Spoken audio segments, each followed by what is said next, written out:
All right, this is the pixel mixing brush that we're using. You notice that all the stuff that I'm doing is on a separate layer, right? So it's not going to be on my layer that I added the paint bucket on. It's not the layer that I duplicated.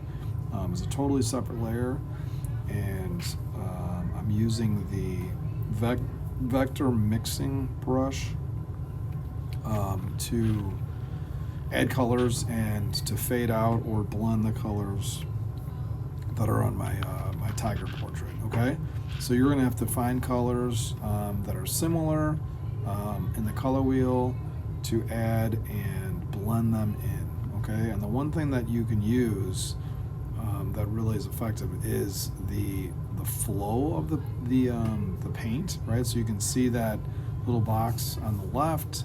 You can manipulate how opaque or transparent the paint is, and then you can also manipulate how big the brush is. Sometimes a bigger brush is better to make the blending more successful. If your brush is too small, you're going to have lines, and if your brush is bigger, then the blending effect works a little bit better. So for this example, you can see that the brush size is 164. I'm turning up and down the flow of the paint, and I'm changing the size of the brush tool that I'm using. So you're going to try to manipulate at least or blend at least 3 colors, right? Throughout, you can use those 3 colors throughout the entire example.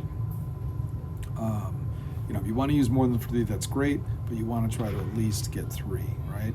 And one of the colors, or one of the things that stands out to me, is just the shadows, right? So I can see that there's some shadows on my reference in the white areas and in like the orange areas, right? So I'm filling in some of this area now with this gray, and when I first put it on there, it feels like it's like too gray, right? The contrast between the gray and the white is too great, and you'll notice that I blend some white into those gray areas to smooth that transition between the 2 colors.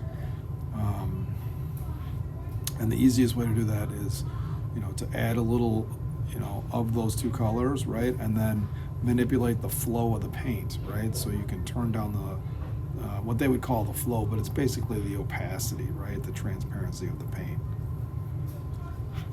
So make sure again that you're doing this on a totally separate layer. If you look to the right, you'll see that I have my line vector layer on top, and then right below that is my pixel layer, where I'm using my mixer brush, my pixel mixer brush, and then underneath that is the layer that I did the paint bucket tool, like the initial colors, where I filled in all the shapes that I had traced out with my vector brush. Okay? So check out the rest of the tutorial, and you can kind of see how I add some of those colors